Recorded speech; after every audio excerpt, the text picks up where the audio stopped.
नमस्कार, मैं हूं गंगेश गुंजन। आज रांची में इंडिया गठबंधन की रैली हुई और इसमें ये एक चुनौती के रूप में पेश करने की कोशिश हुई कि गठबंधन एनडीए के खिलाफ पूरी ताकत के साथ लड़ने को तैयार है। इस रैली को जहां तक लोगों के शामिल होने का सवाल है, जितनी भीड़ उसमें दिखी उस लिहाज से निश्चित रूप से इसे सफल माना जाएगा। लेकिन वक्ताओं की दिशा, वक्ताओं ने जो कुछ कहा और उनकी दशा, उस पर बहुत कुछ टिप्पणी करने की ज़रूरत है। इन तमाम चीज़ों पर हम आज बातचीत करेंगे। हमारे साथ इस बातचीत में शामिल होंगे, चूँकि बिहार के, झारखंड के अधिकांश नेता इस रैली में, खासकर जो इंडिया गठबंधन के हैं, वो उस रैली में व्यस्त हैं। तो बिहार से हमारे साथ जुड़ रहे हैं जेडीयू के मनीष यादव जी, बहुत स्वागत है आपका। बीजेपी से सुमित शशांक जी और आरजेडी से अरुण कुमार जी, आप सभी का बहुत बहुत स्वागत है। हम उम्मीद करते हैं कि जो रैली हुई है उस पर आपकी भी नज़र होगी। मुख्य बातें जो इसमें निकल कर आई हैं वो ये है कि मोदी संविधान बदलना चाहते हैं, ये आरोप लगा है इसमें, बहुत साफ है। और भाषण दो छोरों के बीच झूलता रहा। एक तो ये कि उनके जो दो मुख्यमंत्री जेल में हैं, उन्हें किस तरह से बाहर निकाला जाए या वो बेकसूर जेल में डाले गए हैं, ये इस ओर लोगों का ध्यान रहा। दूसरा कि संविधान बदलने का आरोप लगभग सभी ने लगाया। भाषा की दृष्टि से अगर हम देखें तो अगर फारूक अब्दुल्ला ने जिस लहजे में बातचीत की, उसमें फ्रस्ट्रेशन झलकता है, उसमें शालीनता नहीं झलकती है। लेकिन बाकी के लोगों ने फिर भी अपनी बात मुखर रूप से कही। संजय सिंह ने नो डाउट जो पूरे शो की सबसे अच्छी बातें कही, वो संजय सिंह की बातों से निकल कर आती है। उन्होंने खासकर सुनीता केजरीवाल और दो वीरांगनाओं का जिक्र किया उन्होंने, तो उनकी बातों में और उनका जो कनेक्ट था पब्लिक के बीच से, वो बहुत बेहतर था।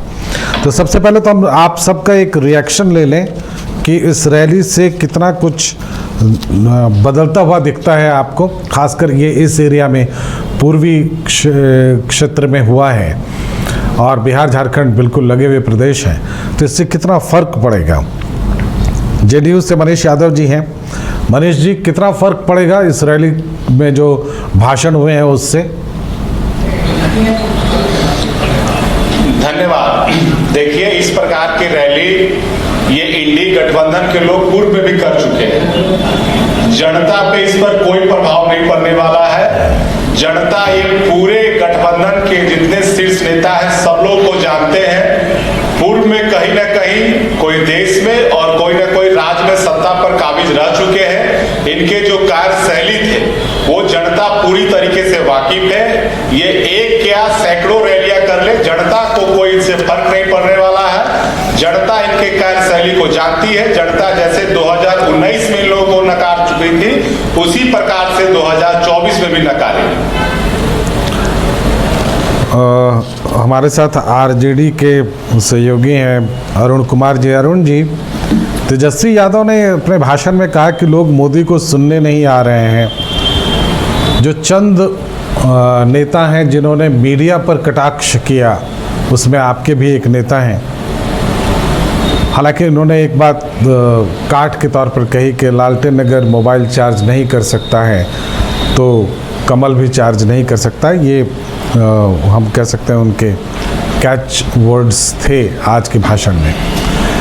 आपको क्या लगता है कि इससे, चूँकि असली समस्या बिहार झारखंड दोनों ही प्रदेशों में ये है, लोग साथ दें या ना दें ये तो बाद का मसला है, मनोवैज्ञानिक रूप से क्या आपके सारे कैंडिडेट लड़ने की स्थिति में हैं इन दोनों प्रदेशों में? आपको लगता है, अगर झारखंड के बारे में आपकी समझ हो तो?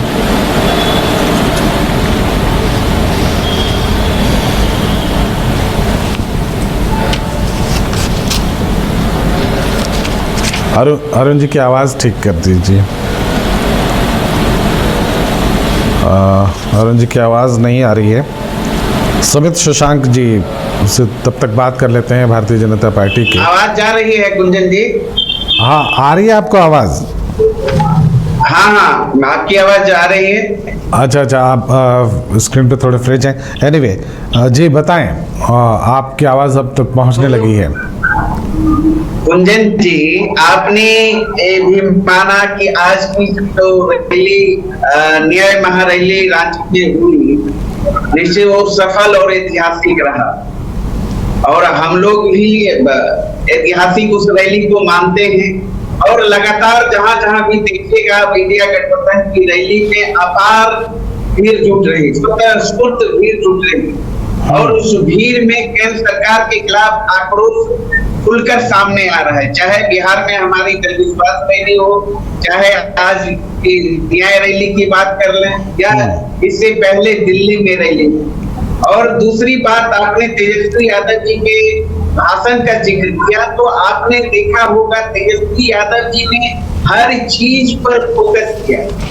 संविधान की बात की, लोकतंत्र की बात की, जन सरोकार की बात की, मुद्दे की बात की। चूंकि हम मुद्दे की राजनीति करते हैं और हमारा सबसे पहला दुश्मन तेजस्वी यादव जी का इंडिया गठबंधन का बेरोजगारी है, मोदी नहीं। और जिस तरीके से आपने देखा, सारी बातें हमारे नेताओं ने रखा, तेजस्वी यादव जी ने खास करके जिस तरीके से 10 साल में नरेंद्र मोदी ने देश की जनता को, बिहार और झारखंड की जनता को ठगने का काम किया है। चाहे 2 करोड़ नौकरी का वादा करके, वो आप चूंकि वो बातें रिपीट हो जाएंगे, अभी पूरी रैली हमने लाइव दिखाई है, इसलिए वो तमाम आरोप हैं जो आप कह रहे हैं। सुमित जी से भी पहला रिएक्शन ले लें। सुमित जी, इससे कितना फर्क पड़ेगा खासकर मनोबल पर? चूंकि मैं झारखंड के कुछ इलाकों में घूम कर आया हूँ, बिहार में भी कुछ जगहों पर होकर आया हूँ, मुझे लगता है कि जो विपक्ष का मनोबल है वो शायद थोड़ा सा घटा हुआ दिख रहा था। और अब जब की भीड़ जमा हुई यहाँ पर झारखंड में, लोग जमा हुए गठबंधन के और जो कुछ प्रमुख चेहरे थे वो भी यहाँ पर दिखे, तो क्या आपको लगता है कि इस एरिया में कुछ बदलाव दिखेगा? क्या बीजेपी के सामने वास्तविक चुनौती आएगी? क्योंकि ये एक बड़ा मुद्दा हो चुका है कि पहले फेज में बिहार में, और सिर्फ बिहार की ही बात बहुत इम्पॉर्टेंट है इसमें, बिहार में जो मत प्रतिशत है वो घटा और इसको लोग बड़ा इशू बना रहे हैं। देखिए, ये हंसी आती है ऐसे लोगों को देखकर कि कहीं ना कहीं हारे और टूटे हुए लोग, इनकी जो बॉडी लैंग्वेज जो है पूरा बिहार देख रहा है। और मैं तो कहूँगा कि 1 नहीं 2 नहीं, करो लाखों समझौते, पर स्वतंत्र भारत का मस्तक नहीं झुकेगा। तो कहीं ना कहीं हम स्वतंत्र भारत के लिए और भारत में समाज के अंतिम पायदान पे बैठे हुए व्यक्ति के लिए लड़ाई लड़ रहे हैं। और ये रैली इन्होंने झारखंड में की, तो मैं पूछना चाहता हूँ कि झारखंड राज्य की उत्पत्ति क्यों हुई थी? आदिवासियों के कल्याण के लिए हुई थी, दलित माताओं बहनों के कल्याण के लिए हुई थी। लेकिन ये ऐसे लोग हैं जो मंच के नीचे खड़ा करा के अपनी ही पार्टी के जो कार्यकर्ता हैं, नेता हैं, उनके द्वारा एक दलित माँ को अपमानित करवाने का काम करते हैं। और किस प्रकार से एक मंच पर इनका एक 2 मुख्यमंत्री के सुपुत्र जो कि वहां पे खड़े थे और पूर्व डिप्टी सीएम जो कि अपने खड़े थे और जो अपने आप को बड़ा नेता मानते हैं, लेकिन जब किसी दलित माँ को गाली दी जा रही थी तो वो चुप थे। तो ये कहीं ना कहीं पूरा बिहार और पूरा देश जो है वो देख रहा है। अरुण जी बोल नहीं पाइएगा। अरुण जी मैं बता दे रहा हूँ, अरुण जी बोल नहीं पाइएगा। हाँ, फिर अगली बार ना अरुण जी, बहुत प्यार से समझा रहा हूँ, अगली बार बोल नहीं पाइएगा, बीच में बोलिएगा तो। नहीं, आप लोग सब अपने ये में बहुत टाइम है हमारे पास, तो फिर अगली बार बोल नहीं पाइएगा अरुण जी। देखिए ये गुंडा पार्टियों का, देखिए अरुण जी, तो मैं ये कहूँगा अरुण जी, मैं ये कहूँगा हमारे पास बहुत टाइम है, बहुत आराम से बात करेंगे, बड़ी लंबी रैली रही है। इमली भी इन्हीं का चाहिए। ये कहीं ना कहीं गुंडों को आगे बढ़ाने वाले लोग, अपराधियों को आगे बढ़ाने वाले लोग और बलात्कारी जो इनकी पार्टी में भरे पड़े हैं, उनको कहीं ना कहीं प्रोत्साहन देने वाले लोग, मेरे ख्याल से हम सब अगर कंसंट्रेट करें, इनको बिहार की यशस्वी जनता को जवाब देना पड़ेगा। लेकिन ये बौखलाए हुए हैं। हम सब अगर इस रैली पर बात करें, किसको बचाने के लिए अरुण जी लड़ाई लड़ रहे हैं? 9वीं फेल राजकुमार को बचाने के लिए लड़ाई लड़ रहे हैं, या पुछल्लों के जो राजकुमार नहीं उनको बचाने के लिए लड़ाई लड़ रहे हैं? मुझे लगता है सुमित तो देना पड़ेगा ना जी रैली को कंसंट्रेट करते हैं। मुद्दे की बात जब भारतीय जनता पार्टी के प्रवक्ता बता रहे हैं, तो ये कहीं ना कहीं मुद्दों से भटकाने की कोशिश करते हैं। पूरा बिहार जानता है, पूरा देश जानता है कि 102 सीटों पर किस प्रकार से चुनाव हुए और 102 सीटों पर लगभग ये हार चुके हैं। इनका हारा हुआ, थका हुआ बॉडी लैंग्वेज दिखाता है कि ये किस प्रकार से थके और हारे हुए। मुझे लगता है सुमित जी पर फोड़ना चाहते हैं, लेकिन इनको जवाब तो देना पड़ेगा। दलितों को, आदिवासियों को ये जवाब नहीं देंगे, क्योंकि ये कहीं ना कहीं मंच के माध्यम से एक दलित माँ को गाली दिलवाने वाले लोग हैं। देखिए, अरुण जी और सुमित जी, जिसके स्मरण और उच्चारण मात्र से ही पूरा कहीं ना कहीं प्रत्येक व्यक्ति जो है वो पवित्र हो जाता है। हम तो सबके साथ सबके विकास की बात करते हैं, हम तो धरती माँ की बात करते हैं, लेकिन उसी धरती माँ को कलंकित करने का काम किसने किया है? उसी धरती माँ पे रहने वाली एक बेचारी पशु भैंस का और गाय का चारा कौन खा गया, ये भी तो बताना है। नहीं करना वही है, चंदा का चारा खा जाते हैं और इनके चलिए, मुझे लगता है कि इस रैली पर अगर हम लोग फोकस करें, शशांक जी, क्रेडिट खा जाते हैं। इस रैली पर फोकस करेंगे। गुंजन जी बताए हमको, उनको कुछ जानकारी है ही नहीं। जो लोग, चलिए अरुण जी, जानकारी है ही नहीं, उनके सरकार ने कुछ किया ही नहीं के बारे में बोलेंगे, बात कर सकते बोलने के लिए उनके पास एक भी शब्द नहीं है। जनता से जुड़े हुए एक भी शब्द नहीं है। आयुष्मान भारत में आपने देखा घोटाला कर लिया, जिस आयुष्मान भारत की चर्चा कर रहा है उसमें ही घोटाला कर दिया। सुमित जी, अरुण जी, इस तरह से आगे बात नहीं बढ़ पाएगी। लोकसभा और विधानसभा में हमने प्रतिनिधित्व दिया। अच्छा, मुझे ये बताइए, सुमित जी आप ये बताइए, क्या संविधान बदलने की जो बात है, देखिए सुमित जी अगर संविधान बदलने की बात है, सुमित जी नेता जो है वो कहीं ना कहीं इनकी पार्टी को छोड़, सुमित जी क्या आप सब तैयार हैं संविधान बदलने के आरोपों को जवाब देने के लिए? वो नहीं जवाब देंगे, तो जवाब ये जवाब नहीं देंगे। सुमित जी क्या ये सवाल है, ये लेना पड़ेगा, क्योंकि इस रैली में अगर एक बात प्रमुखता से कही गई है, अगर थोड़ी भी एक भी कुशवाहाओं को तो टिकट पूरी बिहार में एक भी दूसरे की माँ को नहीं लोग जो है वो कभी अपनी सुमित जी इस तरह से तो बात ही आगे नहीं बढ़ेगी। तो किस प्रकार से मुझे लगता है अभी सारे प्रश्न ले लिए जाएं। मनीष यादव जी, क्या आपको लगता है ये जो आरोप लगे हैं रैली में, जो आरोप लगे हैं मनीष जी, वो साफ है कि आप 400 सीट इसलिए एनडीए लाना चाहती है क्योंकि वो संविधान बदलना चाहती है, और उस पर कई तरह के कयास लगाए गए कि वोटिंग राइट्स छीन लिए जाएंगे और भी तरह के। तो क्या आपको लगता है कि वाकई संविधान बदलने की एक कवायद है? जब हम बात ये करते हैं, बीजेपी ये बात करती है कि 400 सीट हम जीतना चाहते हैं, तो क्या ये वाकई संविधान बदलने की कवायद है? देखिए, सबसे पहली बात जहां संविधान बदलने की आती है तो इस पे हमारे देश के प्रधानमंत्री जी ने खुद स्पष्ट किया है। अभी बिहार में उन्होंने रैली किया था, उसमें उन्होंने स्पष्ट ये बातें कही थी कि संविधान कोई नहीं बदल सकता है।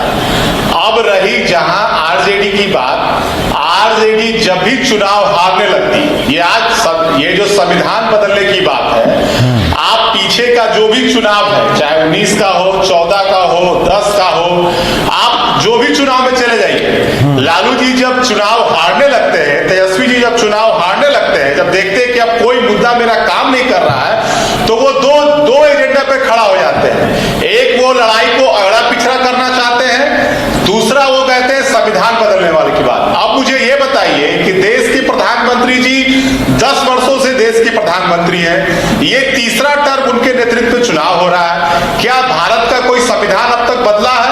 नहीं बदला है। लेकिन ये लोग तो संविधान से तो इन लोगों को डर लगेगा ही, संविधान के तहत ही इनको सजा हुई है। जितने भी इंडी गठबंधन के लोग हैं, जिन लोगों को भी उसमें सजा हुई है, तो किस चीज के तहत सजा हुई है? संविधान के तहत ही सजा हुई है ना। तो इन लोग को तो संविधान से डर लगता ही है, कोई संविधान बदलने की बात नहीं है। ये चुनाव जब हारने लगते हैं तो अपना असली जो इन लोग का लड़ाई है, जो देखते हैं कि ये एजेंडा छेड़ेंगे तो हम कुछ जो नीचे जा रहे हैं कुछ उसमें पा लेंगे। तो ये लास्ट की इनकी एकदम अंतिम है, ये जो हमेशा अगड़ा पिछड़ा ये करेंगे और भारत का संविधान बदल लेंगे, दो चीजें हमेशा छेड़ते हैं। चलिए, लेकिन एक बात तो मानना पड़ेगा, देखिए वोटिंग परसेंटेज कम होना एक इशू है, चूँकि आप बड़े लोकप्रिय मुद्दों के साथ खेल रहे थे। बीजेपी से ख़ास तौर पर हम कहना चाहेंगे, आप राम मंदिर का मुद्दा लेकर चल रहे थे, आप 370 का मुद्दा लेकर चल रहे थे। इसके बावजूद वोटिंग परसेंटेज कम होना ये अपने आप में कुछ संकेत तो देता है, जिसको डिकोड करने की ज़रूरत है। सुमित जी देखिए निश्चित रूप से ये समझना है, जैसा कि मुझे लगता है आपने विभिन्न चैनलों के वीडियो के माध्यम से आपने देखा होगा कि किस प्रकार से चिराग पासवान जी के फेवर में, जनता दल यू के फेवर में और भारतीय जनता पार्टी के फेवर में जब लोग मतदान करने के लिए जा रहे थे तो एक बूढ़े व्यक्ति को घेर करके आरजेडी के जो प्रायोजित तरीके से जो गुंडा तंत्र है उसने मारने पीटने का कोशिश किया।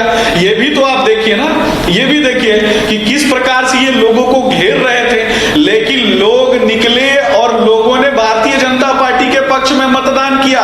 चलिए, आपको लगता है कि आपके वोटर्स निकले? देश के यशस्वी नेता और गरीबों के बेटा आदरणीय प्रधानमंत्री नरेंद्र मोदी जी के पक्ष में मतदान किया। अरुण जी क्यों बौखला जाते हैं? अरुण जी बौखला क्यों जाते हैं? सुनते क्यों नहीं अरुण जी? अरुण जी अगर एक दूसरे को क्रॉस नहीं करेंगे, अरुण जी हमारे पास आपके लिए प्रश्न है, एक दूसरे को नहीं मानते हैं कि बालू माफिया, भू माफिया, शराब माफिया जाता है जब आरजेडी सत्ता से बाहर होती है, तो आप मानते हैं कि नहीं मानते? अरुण जी कहीं ना कहीं आप हृदय पे हाथ रख के बताएं। अरुण जी आपके लिए भी बहुत सारे सवाल हैं। भू माफिया, शराब माफिया, ये तीनों आपकी पार्टी में भरे हुए हैं, जहां कहीं ना कहीं शिक्षित लोगों का जिस पार्टी में माफिया तंत्र हो, जिस पार्टी में अपराधियों को टिकट लग रहा है, जिस पार्टी में टिकट दी जाती हो, वो तो आम जनता को सारे के सारे अपराधी भारतीय जनता पार्टी के नेता। चलिए अरुण कुमार जी, मुझे अरुण जी से एक सवाल पूछना चाहिए। सुमित जी एक सवाल अरुण जी के लिए है।